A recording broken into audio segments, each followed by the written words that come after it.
Halo kawan-kawan pecinta catur, selamat datang kembali di Catur Talk Indonesia. Kawan-kawan, lagi-lagi permainan yang menarik dari Magnus Carlsen saat menghadapi Viswanathan Anand. Dan ini sangat-sangat menarik kawan-kawan. Tapi di sini sengaja admin membuat putih di bawah sehingga kita dapat melihat langkah miss dari putih dan bagaimana hitam melakukan penyerangan terhadap putih teman-teman ya. Dan untuk itu penasaran bagaimana kombinasi dan pola permainan yang dimainkan oleh mantan juara dunia catur ini? Tetap di Catur Talk Indonesia.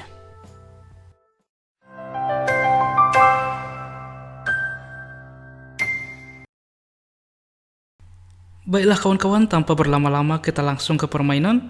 Di sini Viswanathan sebagai putih memulai langkah dengan pion ke E4, pion ke E5, kuda ke F3, kuda ke C6, gajah ke B5. Pembukaan Ruy Lopez dengan persiapan rokade pendek. Kuda ke F6 dengan jelas menyerang pion sehingga pion ke D3 melindungi pion. Gajah ke C5 langsung menyerang pion dan juga persiapan rokade pendek. Dan di sini gajah memukul kuda, pion memukul. Lihat teman-teman, terlihat pion ini gratis tapi tidak boleh dipukul ya. Karena jika lawan Anda melakukan ini maka menteri ke D4. Ancaman skakmat dan juga hal yang sama mengancam kuda. Dan jelas di sini kuda akan hilang kawan-kawan. Oleh karena itulah di sini tentunya kuda ke D2 memperkuat kuda satu sama lain. Gajah ke G4 memaku kuda, H3 mengusir gajah, gajah ke H5, kuda ke C4. Lihat teman-teman, di sini permainan Anand langsung menyerang pion 2 kali.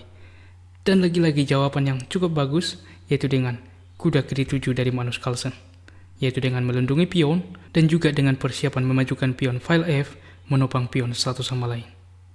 Gajah ke E3 menawarkan pertukaran gajah dan F6. Dan di sini jelas ya, membuka gajah untuk menyelamatkan diri dan juga memperkuat pion sehingga ketika gajah memukul gajah, di sini juga dilindungi oleh kuda. Sungguh luar biasa dari sudut pandang Magnus Carlsen kawan-kawan. Menteri ke E2 di sini jelas terlihat ya, fleksibel, baik putih akan melakukan rokade pendek atau rokade panjang. Magnus Carlsen menteri ke E7 dengan hal yang sama teman-teman. Dan betul saja di sini putih memilih rokade panjang, begitupun dengan Magnus Carlsen. Raja ke B1 pengamanan, raja ke B8, begitupun Magnus Carlsen. Kuda ke D2, yaitu dengan manuver ke depan untuk mengancam gajah kawan-kawan. Sehingga gajah mundur ke B6 dan kuda kembali ke C4 mengancam gajah. Gajah ke C5, terlihat ya bahwa hitam di sini menawarkan draw, artinya akan terjadi langkah bolak-balik. Tapi dalam permainan catur jika putih mau menerima draw itu keuntungan bagi hitam. Dan di sini Anand mencoba hal yang berbeda dengan pion ke G4. Menyerang gajah, gajah mundur ke F7, menyerang kuda. Dan Anand melanjutkan kuda ke D2, memperkuat kuda satu sama lain. Tapi sebelumnya ada juga saran yaitu dengan gajah ke C1, yaitu dengan kuda bermanuver ke depan dan menuju petak yang lebih aktif kawan-kawan. Kita kembali yaitu dengan kuda ke D2. Magnus Carlsen melanjutkan dengan kuda ke F8, manuver cantik ke depan, F4, menukarkan pion. Dan di posisi ini barulah gajah memukul gajah, menteri memukul, kuda ke G6 sesuai rencana, mengancam pion dan juga memperkuat pion. Pion memukul pion, dipukul kembali oleh hitam, benteng ke F1, menguasai file F, gajah ke E6, menteri ke G3, dengan rencana ke depan memajukan pion teman-teman. Dan jelas, ketika pion ini sudah maju, maka menteri sudah melindungi pion yang ada di G4. Magnus Carlsen melanjutkan dengan benteng ke F8, mencoba menukarkan benteng dan mengambil alih penguasaan file F. Maka di sini sebenarnya lanjutan atau rencana dari putih cukup layak dipertimbangkan. Namun putih atau Anand lebih memilih dengan kuda ke E3, manuver ke depan untuk menutup ancaman dari benteng sama benteng. Menteri ke C5 mencoba mensentralisasi menteri dan juga membuat suatu jebakan kecil teman-teman. Dan kita akan melihat dengan jelas jebakan seperti apa yang sudah dirancang oleh Magnus Carlsen. Dan di sini benteng memukul benteng, benteng memukul benteng. Untuk mencegah jebakan kecil terjadi dari Magnus Carlsen, maka langkah menteri ke E1 untuk melindungi kuda cukup layak dipertimbangkan dari sisi Anan. Namun di sini kuda ke F5. Maka coba teman-teman, Anda pause video ini. Temukan langkah terbaik hitam yang membuat jebakan Magnus Carlsen berhasil di posisi ini. Ya, jebakan itu ialah dengan mengambil keuntungan kecil gajah memukul pion, teman-teman. Di mana setelah raja memukul kembali, menteri ke A5, kita lihat, dan juga mengancam kuda. Inilah yang sudah dirancang oleh Magnus Carlsen, mengambil keuntungan pion. Raja berpindah ke B1, maka menteri memukul pion. Kita lihat di sini juga posisi menteri cukup unik dan cukup strategis, teman-teman. Terlihat ya, di sini pion gratis, tapi apabila kuda langsung memukul pion ini, maka benteng ke F2. Ancaman skakmat tidak segan-segan dari hitam.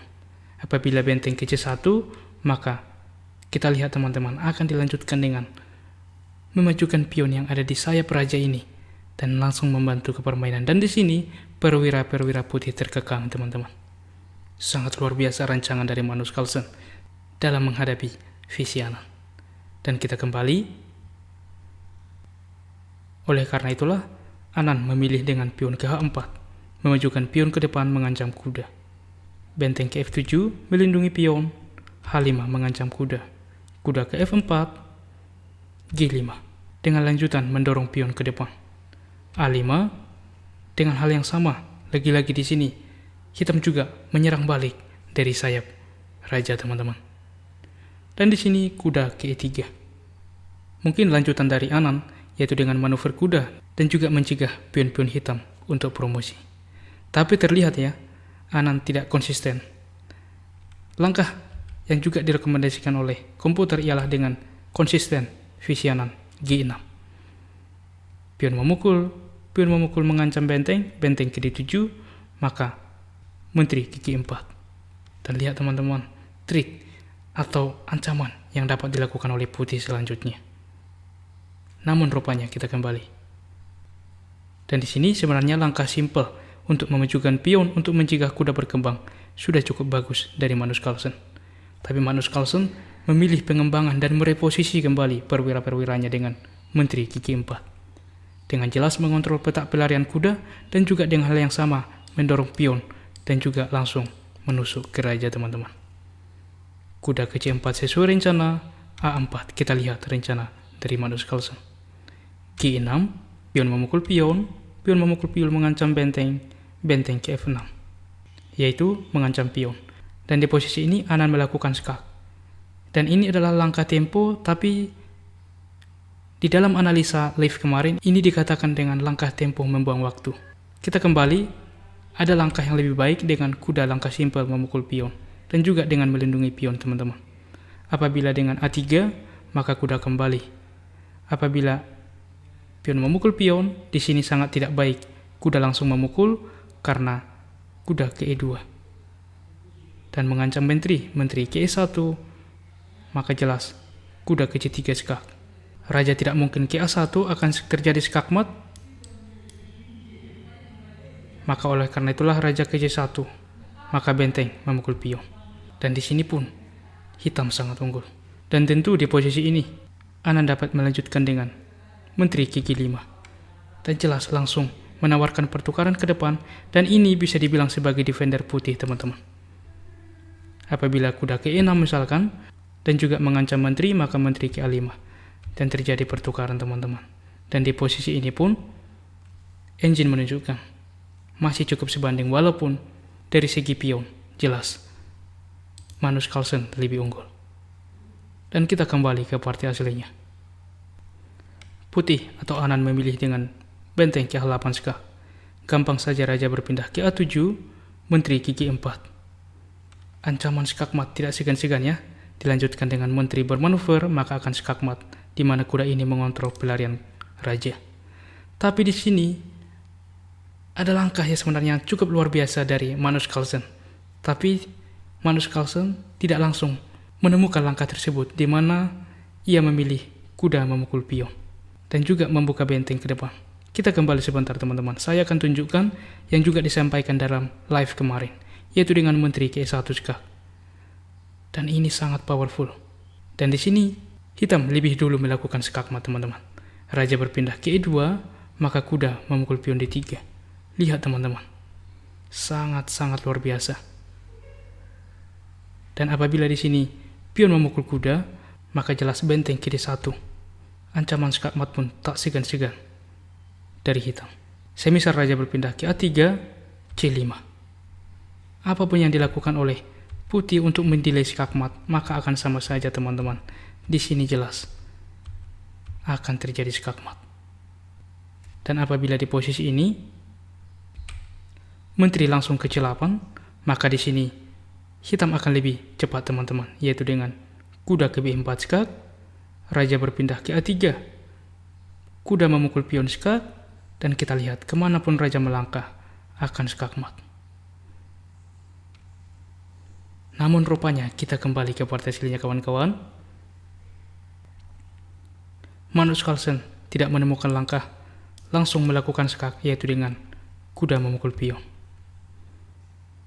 Dan di sini juga mengancam benteng, dan benteng berpindah ke E8 teman-teman. Dan di dalam komentarnya juga, Anan juga setelah melakukan langkah ini terlihat blunder teman-teman. Kita kembali sebentar.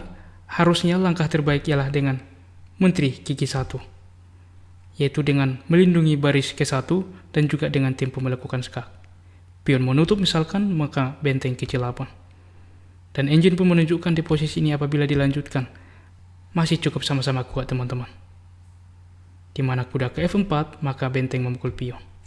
Dan kita kembali. Visianan memainkan dengan benteng ke E8. Dan dia langsung berekspresi tidak baik. Dan tepatlah di posisi ini, hitam atau Magnus Carlsen menemukan variasi itu dengan dimulai dengan menteri ke E1 skak. Raja berpindah ke A2, benteng ke F1. Raja ke A3, C5. Dan tepat di posisi ini teman-teman, putih atau Visianan menyerah. Karena ancaman skakmat akan datang dari Magnus Carlsen. Sehingga terlihat jelas ya, pola permainan Magnus Carlsen dalam tampilan seperti ini. Apabila kita lanjutkan, yang pertama, jika raja langsung memukul pion akan langsung skakmat ya. Yang kedua, apabila dengan cara delay benteng ke A8, maka jelas gampang saja dipukul. Untuk mendelay skak, kuda ke B6, pion memukul, menteri ke E6, mencoba untuk mencegah skakmat, maka menteri ke B4 skak, raja ke A2, kuda ke F4, langsung mengancam menteri. Apabila di sini menteri masih mempertahankan diagonal penting dengan menteri ke G8 skak, raja ke A7, langkah apapun yang dilakukan putih sama saja. D4 misalkan, kuda ke E2, dan ancaman skakmat tidak segan-segan lagi. Menteri ke A8 skak, tiada pilihan dari putih ya. Semisal pion memukul, maka jelas skakmat teman-teman. Itu dia. Bagaimana kawan-kawan variasi kombinasi yang dimainkan oleh Magnus Carlsen saat menghadapi Visianan. Dan semoga menginspirasi bagi kita di dalam bermain catur selanjutnya. Dan seperti biasa teman-teman, di akhir permainan kita selalu memberikan puzzle. Selamat menjawab di kolom komentar. Ini dia teman-teman puzzle-nya, temukan langkah terbaik bagi hitam dan memenangkan permainan. Tuliskan jawaban Anda di kolom komentar dan kami akan memilih dan mengepin bagi jawaban yang benar sehingga semua sahabat pecinta catur dapat melihat dan mengetahui jawaban Anda. Oh ya teman-teman, di dalam event Legend of Chess ini, coba tuliskan juga di kolom komentar siapa pecatur favorit kamu yang kamu dukung berhasil sampai final. Oke ya? Dan jika kawan-kawan menyukai konten catur seperti ini, video-video catur, catur dominator update, taktik catur, jebakan catur, mari kita support channel ini dengan cara like, subscribe, dan share tentunya, sehingga semakin banyak teman kita, sahabat kita, pecinta catur di luar sana yang menikmati video ini. Dan mari kita juga support terus percaturan kita Indonesia yang semakin jaya. Salam Catur Talk Indonesia. Sampai jumpa pada video berikutnya. Keep sharing and keep loving. Bye-bye.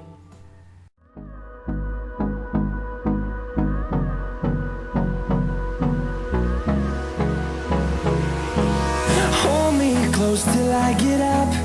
Time is barely on our side.